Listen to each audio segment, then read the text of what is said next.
Say at the outset, all four of the nominees before us are qualified for the positions for which you've been nominated. Each of you has impressive professional credentials, and I have to note, Commissioner Slaughter and General Holyoke, your children are absolutely precious and gorgeous. They are 8 of the most fantastic children to have been in this hearing room. And I will say, being married to Heidi Cruz, the mom of 2 girls, I respect both of you and the professional careers you've led while taking on the extraordinary, challenging job of being a mom at the same time. That is not easy, and you have a lot to be proud of. I also want to say to General Ferguson and General Holyoke, you are both serving as state solicitors general. I might question your judgment and sanity for choosing to leave one of the best jobs on planet Earth to join the FTC, but nonetheless, congratulations on the nomination, and I look forward to your serving honorably there.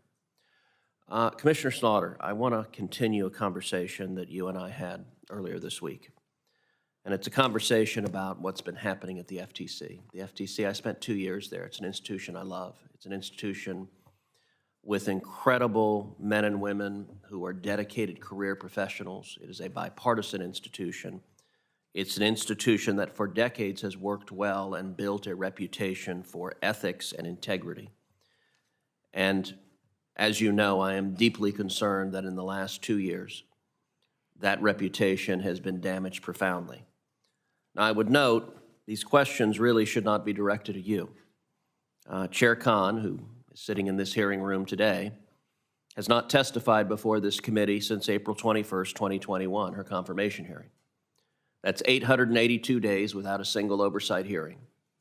So this committee has not had the opportunity to question Chair Khan on what has been a disastrous tenure as chair of the FTC. Since she is not at the witness table right now, although I hope she will be very soon, I'm going to instead ask you about the conduct that has occurred under her watch, but under your watch as well. And I recognize as a commissioner, it's not easy to stand up to the chairman of the committee, particularly a chairman of the same party that appointed you. As you know, in February, former FTC Commissioner Wilson wrote a Wall Street Journal op-ed in which she explained her decision to resign from the FTC. One of the bases of that decision, she criticized your decision and Commissioner Bedoya's decision to heavily redact one of her dissents, which had highlighted the fact that Chairman Khan had ignored the recusal advice of the FTC's designated agency ethics official.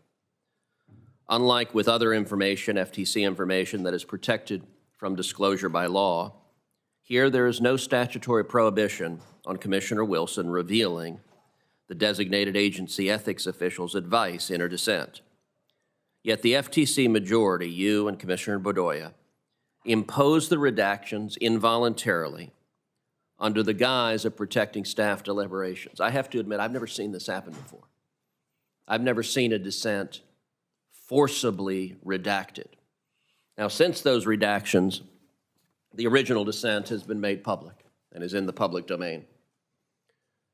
And I want to compare the original dissent to what you voted to release. The original dissent said, and I quote, "Here the FTC ethics staff had strong reservations with Chair Khan participating in an adjudication in this proceeding where, fairly recently before joining the commission, she repeatedly called the FTC to block any further acquisition of Facebook.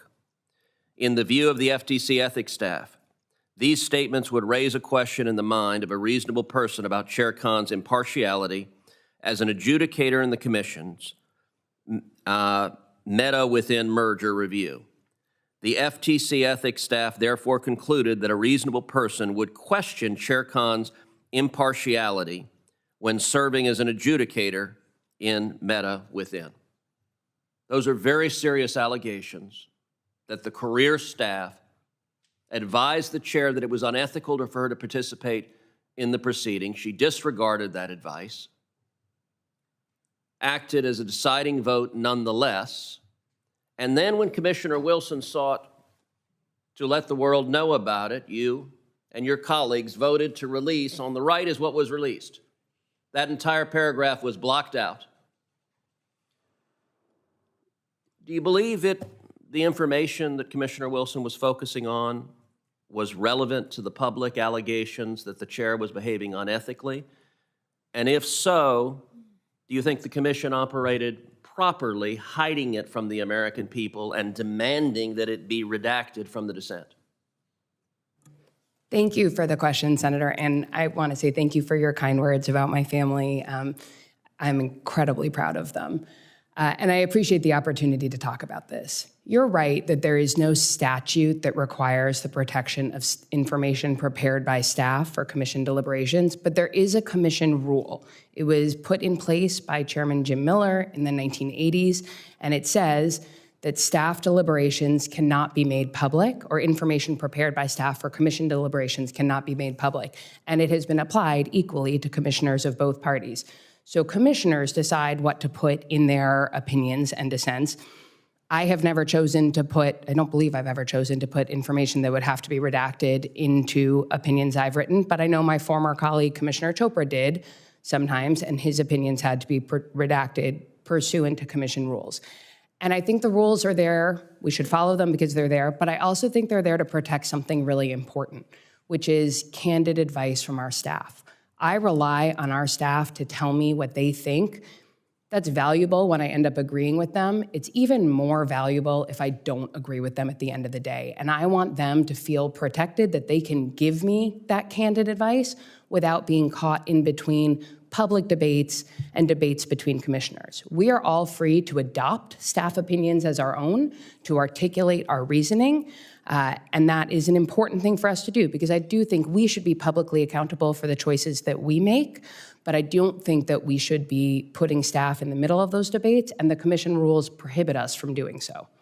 Well, I would point out that has not been the practice of the FTC in the past, and I'd like to enter into the record two documents, one from 1999, a second from 2007, both of which are FTC public documents released to the public that described the recommendations of a designated agency ethics official, and the FTC has done that in the past. And in this instance, when the allegation is the chair is behaving unethically, I think the commission has an obligation to make those allegations public, and it explains a lot why the staff believes integrity has gone down so severely in the last 2 years. I'd like to enter these in the Without objection. Senator